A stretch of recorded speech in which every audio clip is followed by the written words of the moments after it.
Kira-kira 1 bulan yang lalu, ayahku membawa sebuah jam bandul seukuran lemari ke ruang tamu. Lalu dia menceritakan kepada kami bahwa jam tersebut dibelinya dari seorang kakek-kakek yang hidup sebatang kara. Kakek itu menjual jam bandul tersebut karena sangat membutuhkan uang. Dan kemudian ayahku membeli jam bekas tersebut seharga 600.000.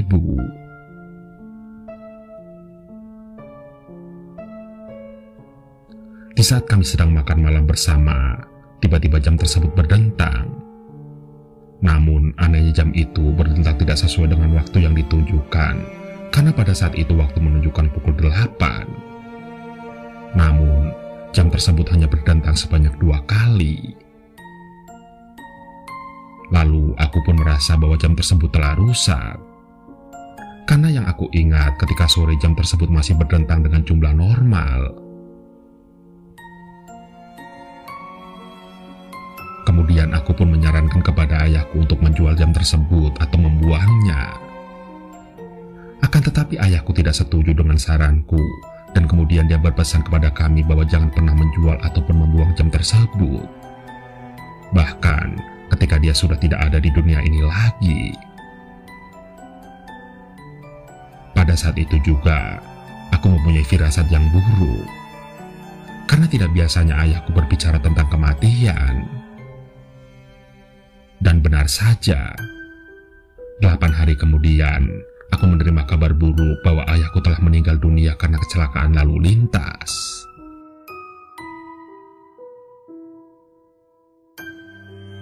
Semenjak ayahku meninggal dunia sekitar 1 bulan yang lalu, jam tersebut masih berada di ruang tamu dan jam tersebut tidak pernah kami gunakan lagi semenjak baterainya kosong. Kembali, ketika kami sedang makan malam bersama, ibuku meminta kepada kakak cowokku untuk membelikan baterai jam sepulang dari dia bekerja. Kakakku pun setuju dengan permintaan ibu. Dan pada keesokan harinya, di sore hari yang cerah, aku bersama kakakku membersihkan jam tersebut dari debu dan mengganti baterainya dengan yang baru.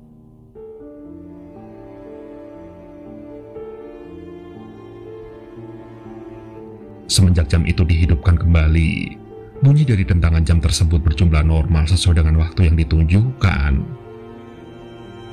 Namun, keesokan harinya ketika kami sedang sarapan, tiba-tiba jam tersebut berdentang sebanyak 3 kali. Padahal waktu menunjukkan pukul 7 pagi. Tiba-tiba, firasatku menjadi buruk dan aku hanya bisa berdoa semoga semuanya akan baik-baik saja.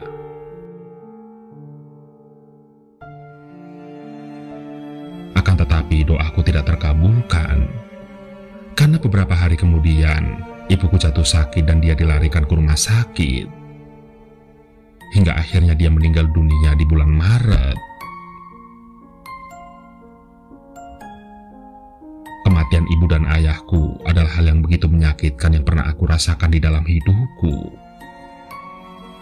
Berhari-hari di dalam kamar, aku hanya bisa menangis dan juga berdoa. Menangis karena merindukan mereka dan berdoa karena ingin mereka tetap bahagia di alam sana.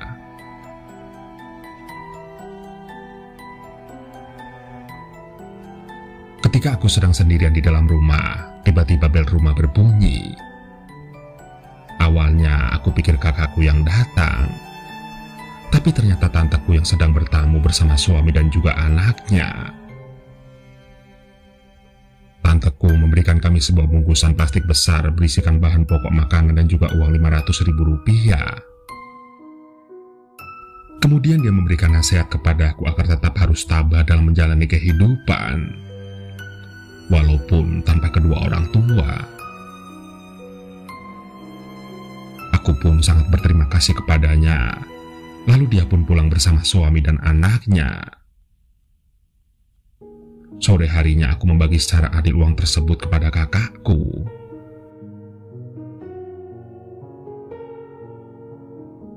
Kembali, saat kami makan malam bersama, tiba-tiba jam tersebut kembali berdentang sebanyak 3 kali. Padahal jam menunjukkan pukul 9. Tiba-tiba aku pun menyadari adanya suatu keanehan dengan jam itu.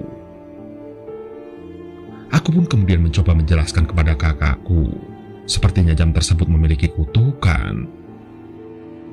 Karena sebelum ayah meninggal, jam tersebut berdentang sebanyak 2 kali pada pukul 8 malam.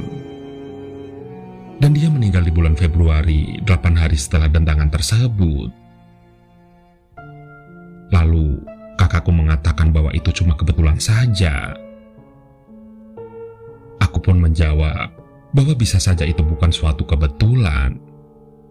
Karena jika diingat kembali, jam tersebut pernah berdentang sebanyak 3 kali pada pukul 7 pagi. Dan ibu meninggal di bulan Maret dan 7 hari setelah dentangan jam tersebut. Lagi-lagi kakakku mengatakan bahwa itu hanya kebetulan saja. Karena yang namanya kematian adalah takdir Tuhan. Dan aku pun hanya bisa terdiam 1000 kata.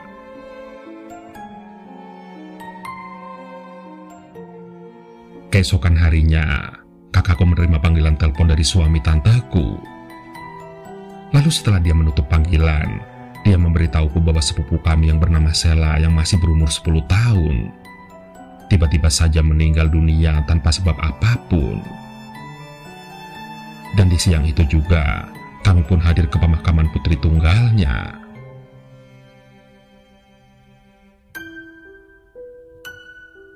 Setelah upacara pemakamannya selesai, tanteku hanya diam dengan wajahnya yang terlihat seperti orang yang tegar dalam menghadapi kenyataan. Namun, aku dapat merasakan kerapuhan di dalam hatinya. Aku memahaminya karena aku pernah di dalam kondisi seperti itu. Hingga tidak lama kemudian kakakku mengajakku pulang ke rumah.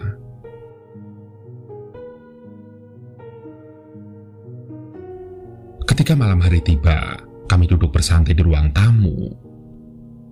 Lalu kakakku mengatakan kepadaku bahwa kematian Sela adalah bukti bahwa kutukan jam tersebut hanyalah kebetulan saja. Karena jika kutukan itu benar, seharusnya Sela meninggal dunia 9 hari setelah dentangan jam tersebut. Dan untuk sekarang, apa yang dikatakan oleh dia memanglah terasa benar. Akan tetapi, 7 hari kemudian, tanpa diduga-duga suami tanteku menelponku dengan suaranya yang amat bersedih. Dia menceritakan bahwa tanteku telah bunuh diri. Diduga dia bunuh diri karena dia stres menghadapi kenyataan bahwa putrinya telah meninggal dunia. Aku pun tidak bisa berkata apa-apa lagi. Sepulangnya dari pemakaman tanteku, aku mengambil palu di dapur. Aku lalu berdiri di depan jam tersebut dengan niat hati untuk menghancurkannya. Namun, niat hati ini seketika pudar ketika dia sedang berdiri di belakangku dan mengatakan bahwa jika aku menghancurkan jam tersebut, berarti aku tidak menghargai pesan ayah. Kemudian dengan kesalnya aku menjelaskan kepada kakakku bahwa jam tersebut sudah mengambil satu persatu anggota keluarga. Dan dengan tenangnya dia mengatakan bahwa sekali lagi kutukan itu hanya kebetulan saja.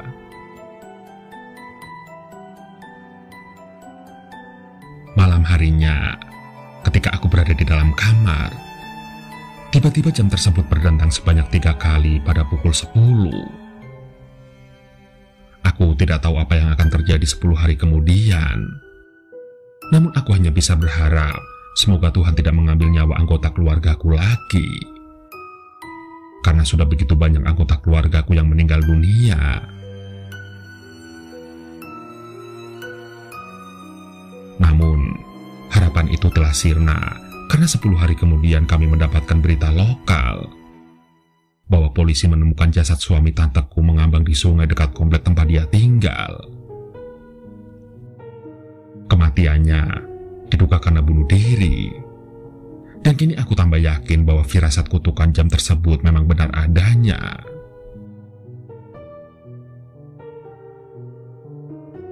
Singkat cerita, ketika kakakku tertidur lelap di kamarnya, diam-diam aku memotret jam tersebut, kemudian mempromosikannya lewat toko online.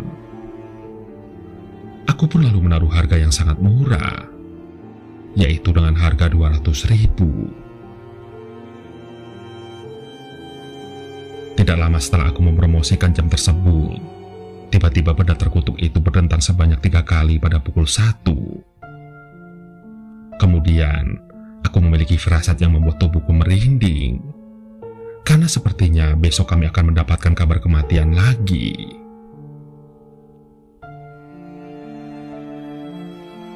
Lalu, pagi harinya aku mendapatkan sebuah pesan dari orang yang mau membeli jam tersebut. Dia menuliskan pesan bahwa dia hari ini akan datang ke rumah untuk melakukan transaksi jual beli. Namun, dia tidak tahu pasti jam berapa datangnya. Aku pun memutuskan untuk menunggu pembeli itu.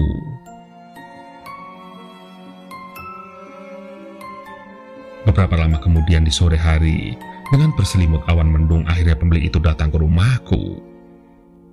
Dia lalu melihat-lihat detail di jamnya. Dan tidak lama kemudian kakakku pulang ke rumah, lalu dia menanyakan tentang siapa remaja itu. Aku pun menjelaskan bahwa dia adalah orang yang akan membeli jam tersebut. Sontak kakakku pun marah. Dia langsung mengusir pembeli itu dari dalam rumah. Dan setelahnya dia memarahiku dengan mengatakan bahwa aku sudah tidak menghargai pesan ayah ketika ayah masih hidup. Dan sampai kapanpun dia bersumpah, dia akan berpegang teguh dengan pesan itu. Dengan kesalnya aku menjawab bahwa jam tersebut membawa sial dan terkutuk. Namun tidak disangka, dia malah memukul wajahku dengan sangat keras. Setelah dia memukul wajahku, kemudian dengan tenangnya dia mengejekku dengan mengatakan bahwa aku bodoh. Karena aku telah memiliki pemikiran bahwa jam tersebut terkutuk. Mendengar ejekan tersebut, hatiku semakin panas dan jengkel. Tanpa kusadari, aku berjalan ke dapur. Lalu mengambil palu di atas meja makan, dan dengan sekuat tenaga aku melemparkan palu itu ke arah wajahnya dan dia langsung tersungkur ke lantai. Karena panik, aku pun mengambil palu itu lagi dan kemudian memukulkan ke kepalanya berulang kali, hingga dia tewas. Dan sekarang aku mengerti bahwa akulah orang yang membuat kutukan dan tangan pada pukul 1 malam itu menjadi kenyataan.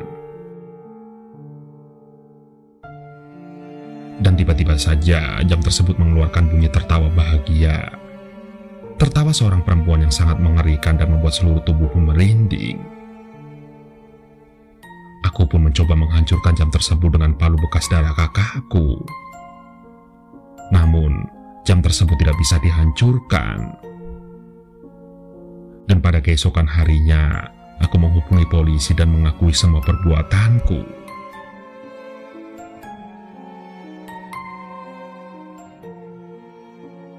Beberapa tahun setelah kejadian itu, aku dibebaskan dari dalam sel tahanan dan sekarang diriku sudah terlihat seperti orang dewasa berumur 30-an. Dan ketika aku berada di rumah, semua kaca jendela nampak berdebu. Dan jam tersebut terlihat sudah tidak berfungsi lagi. Pada hari itu juga aku mempromosikan jam itu ke toko online. Dan aku bersyukur ada orang yang membeli jam tersebut seharga Rp600.000. Namun, aku tidak menceritakan masalah jam tersebut kepadanya. Karena jika aku menceritakan masalah jam tersebut, kemungkinan besar dia tidak akan mau membelinya.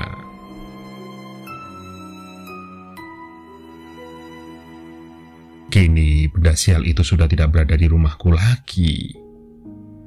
Hanya saja aku merasa kesepian